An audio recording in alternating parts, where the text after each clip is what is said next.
Hey everybody, I'm the Pigglesworth, and today I want to talk to you about wheat. Wheat is one of those simple things in Minecraft that can be used for quite a few different things. Here I have a bunch of crafting recipes set up so we can see it's used to make cake and cookies and bread, and you can even craft it to make hay bales. Now what's really cool is with the coming of 1.9 Minecraft, hay bales are actually going to absorb impact when you jump from a high spot. So jumping off a cliff and landing on a hay bale, you might actually live when you hit the impact. Now also when growing wheat, you will get seeds which can be used to breed chickens. We'll just click some here and watch. We're going to give them some seeds and they'll make a baby chicken. And also, wheat can be used to breed different animals like sheep and cows. Now over here, we have a certain type of villager, and this villager is going to be important for the farm we're going to build today. This is a brown-robed villager. Now there are several different kinds of brown-robed villagers, blacksmiths and toolsmiths and whatnot, but the kind that we're going to be looking for is a farmer, fisherman, shepherd, or fletcher. These brown-robed villagers will take seeds, here you go buddy, and they will plant them on tilled soil. And so here I present my new semi-AFK wheat farm factory. The way this works is we have villagers held in 4 separate cells. Now I've tried this with villagers in cells all put together, which made for a much more compact design. But the problem is sometimes villagers will pick up wheat, and if they pick up the wheat and can see another villager, they will craft it into bread. By doing this, we keep the villagers separate. We actually get a significant increase in productivity, and none of the wheat is converted to bread. You can see behind the villager there is a dispenser that dispenses 3 pieces of bone meal. Now if there is nothing planted, the dispenser will not lose any bone meal. Bone meal only comes out when there are seeds planted.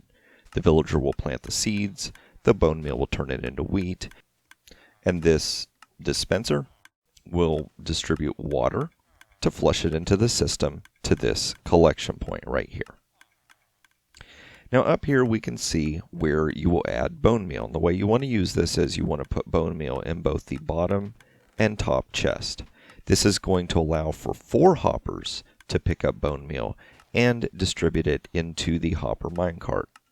This hopper minecart goes in a circle and does a fairly decent job of giving an even amount of distribution amongst the dispensers. As long as there is bone meal in the system, this circuit will remain on, completing this circuit that comes from this etho clock timer, and will keep the system running. Once you run out of bone meal, all of these mechanics in here will turn off, and you will not keep harvesting seeds.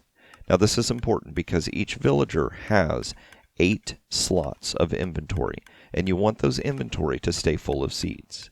We don't want the villagers being able to plant and run out of seeds, or harvesting wheat. So now that you've seen this system and how it works, let's go ahead and build one. So the first thing we're going to build is this collection point right here. Now I'm going to use packed ice for 2 reasons. One, if we used regular ice, light from these redstone torches could potentially melt it.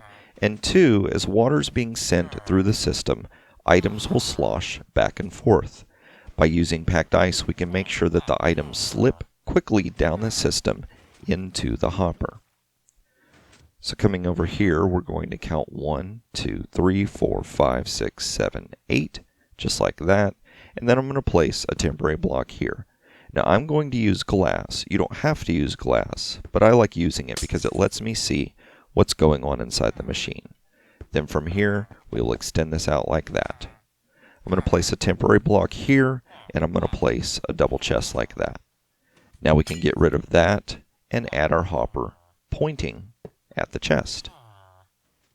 Then from here, we can just place 2 more glass blocks like that, and there we go. Now the next thing we want to build is the system that is going to have our dispensers and our dirt. I'm going to be using green wool throughout this build so I can keep track of where all my redstone goes, and like I said, I'm using glass so I can see inside the system. You can use any block you want, but the important thing is that you make sure that you use dirt. Starting at this glass block here, we're going to place wool, dirt, glass, and then reverse that order. And then we're going to do that one more time, going this way. And now at each point where there is a dirt block, we're going to add blocks of wool like this. Coming up above, we're going to place dispensers pointing like this, and then pointing this way towards the dirt. Now we can go ahead and delete these blocks along the back. And now along the front, we're going to continue by placing glass here, like this. Bring it along this way, 2 blocks there and 1 block there. And now we can add water to the system. This water will not only wash items to the collection point, but it is also going to hydrate our blocks so that we can have wheat growing.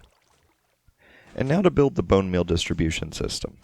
Along these back dispensers, we're going to place hoppers pointing into them, and then solid blocks between. This way, we will have an area for our rails. We're going to continue over this way and just extend the rails blocks all the way to this point. Now at each corner, we will be placing regular rails, and along the rest of the system, you will place powered rails. And now along the top, we're going to add lighting. This lighting is to make absolutely sure that no matter what happens, enemies will not spawn inside these areas, even though villagers are occupying them. We just want to play it safe. And now the tricky part, adding the villagers. Now, like I said at the beginning of the video, over there I have a sign that's going to tell you which kind of brown robe villagers will plant and harvest wheat. You will need to capture and collect 4 of those kind of villagers and get them into these holding cells. I'm not going to do that in this tutorial because this is more about the farm than working with villagers. Now, once we get the villagers in these cells, you're going to want to fill up their inventory. So what I'm going to do is I'm going to toss 1, 2, 3, 4, 5, 6, 7, oh, not those, 8, 9 stacks of seeds. Now, they can only hold 8 stacks, but I go ahead and throw 9, just in case something crazy happens. Because once we seal this up, we don't want to have to open this back up. Once that villager is full, we are going to cap that off, and then on this side, I'm going to add a lever so we can begin to power our rails. Now just repeat this for these 3 other cells, remembering on that side, when you add your block, make sure to put a switch on it. And now from underneath, we're going to add redstone torches here, here, and on these 2 sides as well, just like that. Now we're going to add a block here and a comparator pointing away from this dispenser. Along these 2 dispensers, we're going to bring out temporary block that we can delete like that, and then we want to place comparators pointing away just like that. Over here on this side, we want to do the same thing, but make sure it's pointing like that. And now starting on this side, we want to come up 2 blocks like that. We could delete that and bring out a block this way. We're going to place a piece of redstone dust and then a repeater pointing away from the machine. We'll repeat that on this side as well. 2 blocks up, 1 block over, and we can delete that, redstone dust, and a repeater pointing away. Now here, we want to place a solid block and a piece of redstone dust, and we want to repeat that right here on this side as well. And now from underneath, we're going to build the circuit that's going to turn on and off our water. Place a temporary block like that, we can delete it, come out 2, and we want to do this on every single one of these blocks from underneath that have torches. Come out like that, and we could delete those. And then we want to connect them just like this. Bring out 1 block here, and then we're going to do a 1, 2 by 1, 2, 3, 4 block wide circuit right here. Now we're going to connect all of this with redstone dust, just like that. Connect this circuit as well, and then right here, placing dust there. And now at this point, we want to make sure that we're placing repeaters pointing in this direction. 1 repeater here on 1 tick, and 2 repeaters here. The first one at full ticks, the second one at 3 ticks. Now along the back, we're going to build the next circuit, which is going to be the check to make sure that each dispenser still has bone meal in it. Come up 2 blocks like that and delete that, and then we're going to add 3 more in this direction. We'll come up 2 blocks and delete that, come over 2 and up, and then 1 right here. We can delete this, and then just do that one more time. Delete that, just like that. Then from here, we're going to run redstone dust down to this point, and a repeater pointing here, and then add redstone dust there. And now to build the 3-tick pulsing system that is going to set off the bone meal distribution. We're going to place 1 temporary block here, and then delete that, come over 1, and then do 2 blocks like that. Counting this one, we're going to say 1, 2, 3, 4, 5, 6 like that. And then starting here, come out 2 blocks, we can delete that, 2 more blocks this way, and 2 more blocks this way. And then we're going to make sure to cover this entire surface with redstone dust, just like that. Now starting at this point, we're going to go just like that, and we want to make this pattern. Then pointing in this direction, we're going to say 1 redstone repeater with 1 tick, 1 with 3 ticks, and 1 with 4 ticks, just like that. We'll place a torch here on this end, come down 2 blocks and delete that one, add dust to the top, and a torch pointing this way. If you've done it correctly, you will see that that torch will give off a pulse that should power this double circuit. Now starting at this point, we want to go 1, 2 blocks this way, 2 blocks up, 1 here, and 2 blocks there as well. And we can delete those. Now here in the middle, pointing in this direction, we want a redstone repeater on 3 ticks. From here, we want to add a torch on this side and right here. And then along this surface, we're going to place redstone dust. Now this circuit is called a monostable circuit. And what happens is when we send a pulse into this circuit, it is going to pulse 1 tick and shut itself off. That's important because we will need this system to pulse 1 tick for the rest of this timing to work properly. Now from over here, we're going to come out 2 blocks like that, and we can delete that, a block this way, place dust like this, and then place a repeater pointing in that direction. And now from this repeater, we want to place a block and another, and then delete that. We'll replace this later once we have the circuit going. From here, we're going to go 1, 2 more like this, and then we're going to turn and go like this. I'm going to place a temporary block here so that I can place a hopper pointing at that block. We can delete that, squat, do like that, and now we have a hopper feeding into itself. I'm going to squat 1 more time so I can place a block against that hopper, 2 blocks like that, and we can delete this. And then we'll do that also on the other side. 2 right there, and delete that. Now we want to place comparators pointing away from the hoppers and place redstone dust on top like this. Up against the redstone dust, we're going to squat so I don't fall, and we're going to place sticky pistons pointing at each other. Now inside here, I'm going to place 1, 2, 3 items. You can see the system's going to go crazy. We're going to place a block of redstone right in there. And now we have an etho clock that is running with a 3-item timer. Back and forth, back and forth. We'll go ahead and add our redstone here. And now you can see that this pulse system will turn on and off.